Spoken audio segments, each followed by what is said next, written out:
सर्वे भवन्तु सुखिनः सर्वे सन्तु निरामया सर्वे भद्राणि पश्यन्तु माँ कश्चित दुख भाग भवेत्। प्यारे साथियों, मैं Dilip Shastri AK classes SMS में आपका स्वागत है। साथियों, पिछले वीडियो में हमने वर्ण विचार है उस पर चर्चा की थी।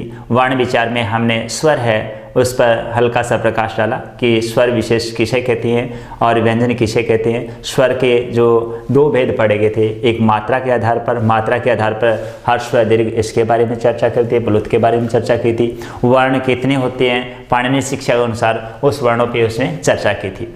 तो देखिए, पिछले वीडियो के बारे में थोड़ा सा बता देता हूँ कि क्या क्या हमने पढ़ा था। कि पिछले वीडियो में हमने देखा था कि वर्ण किसे कहते हैं, वर्ण की परिभाषा हुई थी और पहला हमारा क्या उसका भेद विशेष था, उसमें स्वर और व्यंजन बताए गए थे। स्वर किसे कहते हैं और व्यंजन किसे कहते हैं, स्वर के कितने भेद होते हैं, जो स्वर कितने होते हैं टोटल वो होते हैं 22 होते हैं और व्यंजन कितने होते हैं 33। अयोगवाह्य वर्ण कितने होते हैं वो होते हैं 4 होते हैं। तो कुल यहाँ 59 हुए थे। और स्वर का भेद हमने पढ़ा था किसके, हर्ष व दीर्घ और प्लुत के बारे में पढ़ा था। और व्यंजन का भी थोड़ा हल्का सा इस पर प्रकाश डालेगा, वर्गीय और अवर्गीय वर्ण विशेष उसके बारे में पढ़ा था। तो ये टोटल हमारे कितने हो गए थे, ये 59 हुए थे। 59 के साथ साथ में आपको बताया गया था कि यम वर्ण होते हैं वो होते हैं 4। तो कुल जो पाणिनि शिक्षा नीति है उसके आधार पर कितने बनते हैं, पाणिनि शिक्षा नीति है, पाणिनि शिक्षा के अनुसार, नीति के अनुसार जो टोटल वर्णों की संख्या थी वो हमको बताई थी 63 + 1 64 हुई थी। कितने, 63 + 1 64 हुई थी। क्यों, क्योंकि ळ जो है जिसको हम क्या कहते हैं वेद आदि में प्रचलित था, लौकिक की भाषा में नहीं बल्कि वैदिक संस्कृत है उसमें प्रचलित थी। जो लौकिक संस्कृत है उसके अंदर इसका प्रचलन नहीं होता, क्योंकि ऋषि मुनि आदि थे वो क्या करते थे कि अपने जो सूत्र विशेष या आपने कह सकते हैं मंत्र विशेष का उच्चारण करते, मंत्र विशेष की रचना करते थे। उस समय इसका प्रयोग ज़्यादा करते थे, जो आज प्रचलन इसका नहीं है।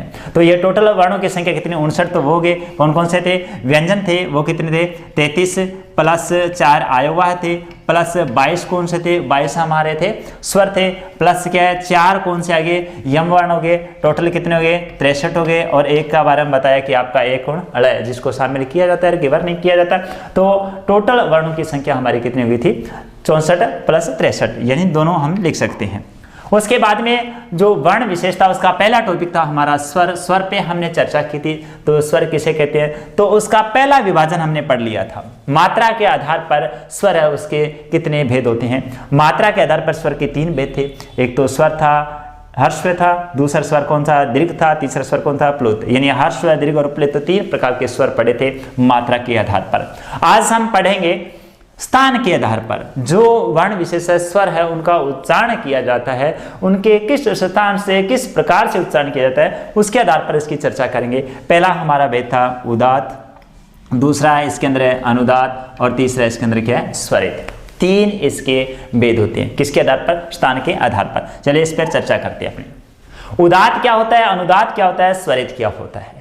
किसे उदात्त कहते हैं, किसे अनुदात्त कहते हैं, किसे स्वरित कहते हैं, यानी तीनों का हम विभाजन करेंगे। उदात्त जो स्वर अपने मूल स्थान से उच्चारित होता है, मूल स्थान से उच्चारित होता है, जहां जिसका उच्चारण स्थान है वहीं से इसका उच्चारण होता है, उसका ऊपर नीचे से नहीं, वो सारे के सारे क्या कहते हैं उदात्त कहते हैं। जैसे ए का उच्चारण किया, ई का उच्चारण किया, ऊ का उच्चारण किया, ठीक है, री का उच्चारण करना, ये अपने स्थान विशेष से हुआ है, वो सारे के सारे क्या कहलाते हैं उदात्त कहलाते हैं। क्या कहलाते हैं, उदात्त। समझो अच्छी तरह से। दूसरा है अनुदात्त। अनुदात्त यानी अपने मूल स्थान है, अपना मूल स्थान उससे थोड़ा सा नीचे, थोड़ा सा नीचे। जैसे कंठ का, तालु का जो वर्ण विशेष है, जैसे तालु है इसका उच्चारण हो रहा है किसी विशेष इचु या सनाम तालु, जिसके ई का उच्चारण करते हैं, ई का उच्चारण करते हैं वो तालु से होता है, ठीक है। अब ई का उच्चारण तालु, तालु के निम्न नीचे भाग से उच्चारित होने वाला वर्ण होता है, क्या होगा वो, क्या होगा ए का अनुदात्त कहलाता है। अब देखिए ऐसे वर्णों के नीचे क्या है, वेद आदि मंत्र कह सकते हैं या अपने कहते हैं छंद आदि में इसका प्रचलन काफी होता है। तो ये क्या होता है कि नीचे इस तरह का हल्का सा निशान लगा होता है, नीचे हल्का सा निशान लगा होता है, इसका मतलब निम्न स्तर से उसके उच्चारण से, निम्न स्तर से उसका उच्चारण किया जाए। तीसरा है हमारा समार स्वरित। इसमें क्या होता है कि निम्न और उच्च दोनों से उच्चारित किया जाता है, निम्न से भी उच्च, लेकिन ज्यादातर इसका उच्चारण कौन सा है, उच्च से होता है। उसके ऊपर भी निशान किस तरह का लगा होता है, इस प्रकार का निशान लगा होगा, ऊपर, यानी जो भी किसी वर्ण विशेष है उसका उच्चारण करेंगे उदात्त, अनुदात्त और स्वरित के रूप में, तो उदात्त मूल स्थान से होगा और अनुदात्त होगा वो क्या है उसके मूल स्थान से निम्न स्तर पर होगा, और स्वरित होगा वो क्या ऊपर नीचे, लेकिन इसका प्रचलन ज्यादा किस में होता है, उच्च के रूप में गिना जाता है। उच्च यानी इसका निशान इसके ऊपर इस तरह से लगा हुआ और अनुदात्त का नीचे की तरफ लगा हुआ, और जो उदात्त है वो सामान्य रूप से पढ़ा जाएगा। तो स्थान के आधार पर हमारा क्या हुआ, ये 3 विभाजन, स्थान के आधार पर स्वर है उसका विभाजन उदात्त, अनुदात्त और स्वरित, ध्यान रखने। अब हम चर्चा करते हैं, तीसरा हमारा बिंदु था इसके अंदर कि नासिका के आधार पर, किसके आधार पर, नासिका के आधार पर जो स्वर है उसका विभाजन, नाक से उच्चारित होने वाले या फिर नाक से न उच्चारित होने वाले, तो उनके आधार पर हम इसकी चर्चा करेंगे। देखिए, नासिका के आधार पर जो स्वर है उसका विभाजन, कितने भेद होते हैं इसके, 2 भेद होते हैं, एक तो अनुनासिक और एक अनुनासिक। क्या होता है, मुख नासिको वचनो अनुनासिक है, मुख सहित नाक से उच्चारित होने वाले वर्ण होते हैं वो क्या होते हैं, अनुनासिक होते हैं। मुख सहित यानी हम फेफड़ों से जब वायु छोड़ते हैं, मुख के साथ में हमारे कुछ उस वायु का कुछ अंश है वो नाक जो द्वार है उससे भी बाहर निकलता है, नाक द्वारा उससे बाहर निकलता है, वो क्या नासिक वर्ण कहलाते हैं। और अनुनासिक मतलब जिनको नाक से नहीं बिल्कुल मुख से उच्चारित होते हैं वो सारे के सारे क्या है, वो अनुनासिक स्वर होते हैं। देखिए किस प्रकार से, जैसे लिखा हो और इसके ऊपर जो चंद्र बिंदु इस तरह से लगा दिया गया, उसके बाद में यानी इस तरह के बिंदु है वो लगे होते हैं चंद्र बिंदु, ये सारे के सारे मुख नासिक अनुनासिक कहलाते हैं, मुख सहित नाक से उच्चारित होने वाले वर्ण, तो ये क्या कहलेंगे, अनुनासिक। जिन स्वरों के ऊपर क्या हुआ, चंद्र बिंदु या अनुस्वार लगा हुआ वो सारे क्या नासिक है, क्यों, अनुस्वार और जो अनुनासिक विशेष है वो उसी के अंतर्गत आएंगे। अब दूसरे अनुनासिक जिनको नाक से उच्चारित नहीं होता, सामान्य, जैसे लिखा हो ए लिखा हो, आ लिखा हो, ठीक है, ए लिखा हो, ये क्या है, किससे, बिना नाक से उच्चारित होते हैं, सामान्य जो मुख है द्वार है उसी से वायु उसकी बाहर निकल जाती है, वो सारे के सारे क्या हुए, नासिका वर्ण कहलाएंगे। ये अच्छी तरह समझ आ गया। कौन कौन से, दोबारा एक बार रिपीट करवा देता हूं मैं। जो स्थान के आधार पर थे वो कौन से थे, स्थान के आधार पर जिनको अपने मूल स्थान से उच्चारित होने वाले उदात्त कहलाएंगे, और मूल स्थान से थोड़े से निम्न स्तर पर उच्चारित होंगे वो अनुदात्त होंगे, और स्वरित कौन से होंगे, जो उच्च और निम्न दोनों स्तर पर जो उच्चारित, समाहार स्वरित है, यानी समानता के आधार पर समाहार स्वरित है, जिस प्रकार जिन वर्णों की आवश्यकता है उसके अनुसार उसका उच्चारण किया जाए उच्च या निम्न के रूप में, तो वो स्वरित कहलाएंगे। उसके बाद में हमने किसके रूप में, नासिका के बारे में, अनुनासिक और अनुनासिक, अनुनासिक और अनुनासिक 2 प्रकार के पढ़े नासिका के आधार पर। तो मुख नासिको वचनों अनुनासिक वर्ण कहलाएंगे, वो कौन कौन से होंगे, जिनको नाक के साथ साथ में यानी मुख के साथ साथ नाक से उच्चारित होने वाला वर्ण क्या कहलाएंगे, अनुनासिक कहलाएंगे, और केवल मुख से उच्चारित होने वाला वर्ण क्या कहलाएंगे, अनुनासिक वर्ण कहलाएंगे। ये अच्छी तरह से समझ में आ गया होगा। अब हम चर्चा करते हैं व्यंजन पर।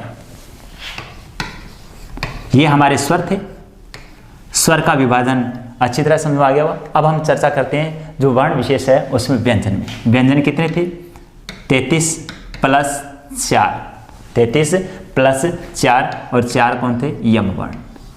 33 कौन थे, वर्गीय और अवर्गीय, वर्गीय और अवर्गीय। 4 कौन से थे, आयव्यय, और 4 और कौन से थे, यम वर्ण, यम वर्ण। ये कितने हुए, 33 और 8 41, कितने हुए, 41, 33 और 8 41 हो गए। अब हम चर्चा करते हैं व्यंजन पर। व्यंजन क्या होता है, क्या बार, क, ख, ग, घ, ग। जितने भी व्यंजन होते हैं वो किसकी सहायता से उच्चारित होते हैं, स्वर की सहायता। व्यंजन कहते किसे, कि जो स्वर की सहायता से उच्चारित होने वाले वर्ण होते हैं वो सारे के सारे व्यंजन होते हैं। किसके आधार पर, स्वर की सहायता से। यदि स्वर की सहायता नहीं ली जाती तो व्यंजन विशेष है उसका उच्चारण नहीं होगा। स्वर के बगैर कभी व्यंजन, अब देखिए सबके नीचे मैंने हलंत लगा दिया, ये सारे के सारे के व्यंजन है, मूल व्यंजन है। अब इसके साथ में यदि ए नहीं मिलाऊंगा, यदि ए नहीं मिलाऊंगा तो मेरे ख्याल से किसी इसका उच्चारण नहीं कर पाएंगे। क्यों? क्योंकि व्यंजन होते हैं वो किस प्रकार के होते हैं? व्यंजन होते हैं हमारा शरीर, क्या होता है? शरीर होता है। और स्वर होते हैं वो सारे के सारे के आत्मा होती है। देखिए किस प्रकार के, यदि शरीर के अंदर आत्मा नहीं होगा तो शरीर किसी प्रकार के कोई काम नहीं कर पाए, कोई हलचल नहीं, कोई एक्टिविटी नहीं होगी। उसी प्रकार यदि व्यंजन के अंदर आत्मा रूपी स्वर नहीं होंगे, आत्मा रूपी स्वर नहीं होंगे तो उनका उच्चारण भी नहीं होगा और साथ में किसी प्रकार का अर्थ भी नहीं निकलेगा। एक आप लाइन लिख लीजिए, उसमें सारे स्वर निकाल दीजिए। मान लीजिए आपने राम खाना खाता है, राम खाना खाता है, हिंदी का एक वाक्य खाता है मैंने लिख दिया। राम है खाना भोजनम खादति, क्या लिखा है? राम है भोजनम खादति, ये मैंने वाक्य लिख दिया। हिंदी और संस्कृत दोनों का लिख दिया, राम है भोजनम खादति। अब आप क्या करना है, इसके अंदर से स्वर निकाल दीजिए। स्वर कौन से निकालने? र न, इसके अंदर से मैंने निकाल दिया। ध ज न, इसमें से मैंने सारे स्वर निकाल दिए। और ख द और ती में से मैंने तय के अंदर से निकाल दिया। अब इसका उच्चारण भी नहीं होगा, इसका कोई अर्थ भी नहीं होगा। इसका मतलब क्या हुआ कि व्यंजन है वो सारे के सारे स्वर की सहायता से उच्चारित है, स्वर की सहायता से वो अपना अर्थ प्रकट करेंगे। कहीं भी संस्कृत है चाहे हिंदी है, ठीक है, स्वर नहीं है तो वो शरीर, जिस प्रकार से आत्मा नहीं है, शरीर काम का नहीं है, तो व्यंजन में यदि स्वर नहीं है तो व्यंजन कोई काम का नहीं है। अब चर्चा करें हम कि स्वर विशेष है उनका विभाजन के रूप में। तो कौन सा? क ख ग घ ग च छ ज झ ञ, ठीक है, च छ ज झ ञ, ट ठ ड ढ ण, त थ द ध और न। उसके बाद में प फ ब भ और म, ये क्या है? वर्गीय व्यंजन। आपको बताया वर्ग क्यों कहते हैं और वर्गीय व्यंजन क्यों कहा जाता है। देखिए वर्ग इसलिए कहा जाता है कि यहां देखिए जिस प्रकार से वर्ग की चारों भुजाएं होती है बराबर होती है, वर्ग की चारों भुजाएं बराबर होती है, वहीं वर्णों की संख्या देखिए क से लेकर ग तक कितनी है? 5 है। ग से लेकर के मैं तक देखा जाए तो कितनी है? 5 है। पै से लेकर के मैं तक देखी जाए तो कितनी है? 5 है। और कै से लेकर के और पै तक देखी जाए तो कितनी है? 5 है। 5 इधर, 5 इधर, 5 इधर, एक वर्ग आकृति के रूप में गिने जाएंगे। तब क्या होता है? 5 गुना 5 बराबर 25, ये वर्ग है। दूसरी बात है इन्हें स्पर्श व्यंजन भी कहा जाता है। क्या कहा जाता है? स्पर्श व्यंजन, स्पर्शीय व्यंजन कहा जाता है। क्यों कहा जाता है? क्योंकि जब इनका उच्चारण होता है तो मुख से जो वायु बाहर निकलती है तो हमारा वाग यंत्र होता है। वाग यंत्र, वाग मतलब वाणी, यंत्र मतलब उच्चारण करने वाला। वाणी को उच्चारण करने वाला जो यंत्र है यानी उच्चारण स्थल, क्या? उच्चारण स्थल, उसके किसी न किसी भाग को स्पर्श करके बाहर निकलेगी। उसके किसी न किसी भाग को स्पर्श करके और वायु बाहर निकलेगी। जब स्पर्श करके वायु बाहर निकलती है तो उसे स्पर्शीय व्यंजन कहेंगे। क्या कहेंगे? स्पर्शीय व्यंजन कहेंगे। क्यों? क च ट त प, और ये सारे के वर्गीय कहलाएंगे क्योंकि क वर्ग, च वर्ग, ट वर्ग, प वर्ग और प वर्ग, त वर्ग और प वर्ग, ये सारे वर्गीय कहलाएंगे। वर्गीय के साथ साथ स्पर्शीय व्यंजन भी कहेंगे। उसके बाद में आते हैं हमारे अंतस्थ और ऊष्म।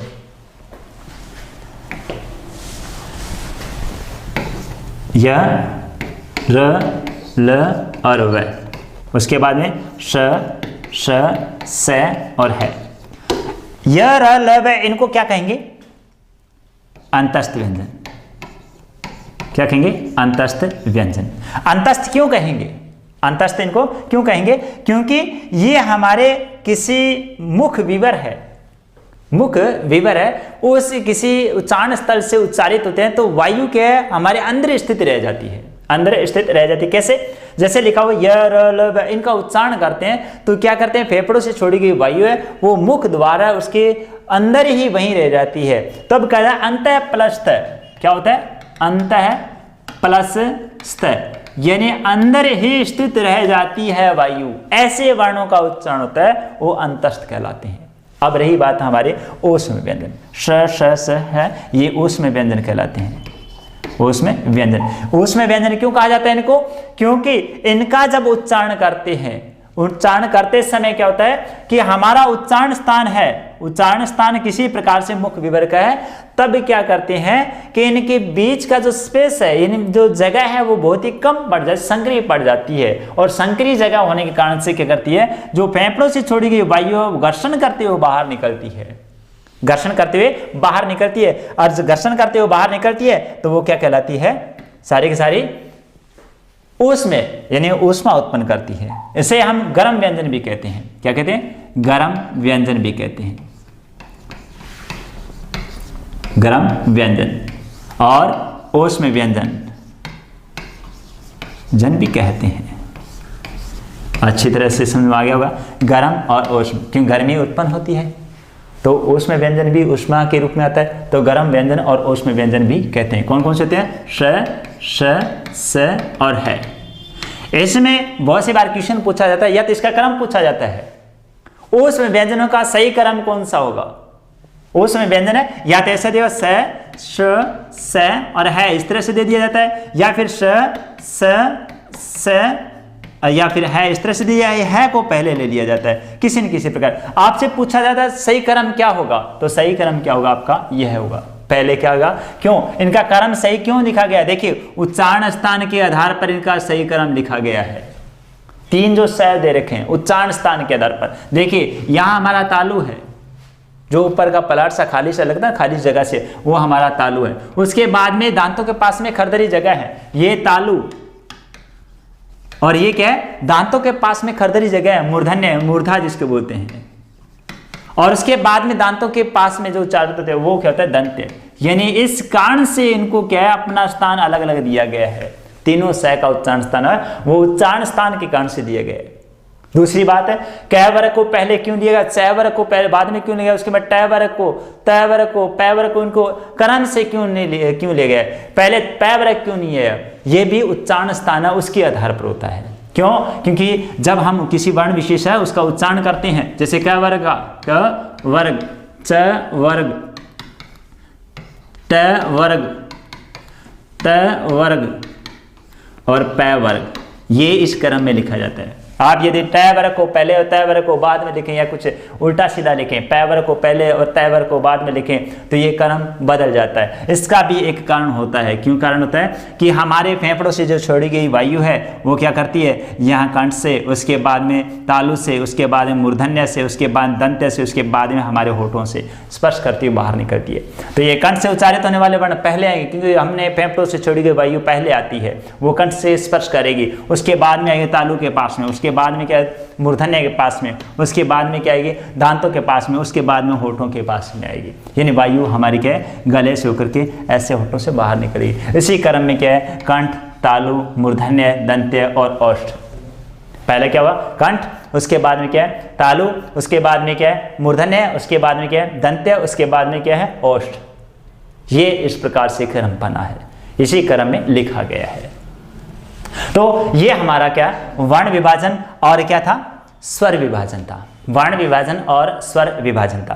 तो साथियों आज का वीडियो कैसा लगा और किस प्रकार से आपको ये वीडियो के अंदर कोई समस्या या किसी प्रकार का ऐसा क्वेश्चन जो समझ में नहीं आया हो तो आप कमेंट बॉक्स में ज़रूर लिखें। धन्यवाद। नेक्स्ट वीडियो में उच्चारण स्थान के साथ में फिर हाजिरेंगे। तो साथियों आज हमने उच्चारण स्थल पढ़े। आज का वीडियो कैसा लगा, इस चैनल को सब्सक्राइब भी करें, लाइक और शेयर भी करें। नेक्स्ट वीडियो में फिर हाजिर होंगे, तब तक के लिए धन्यवाद।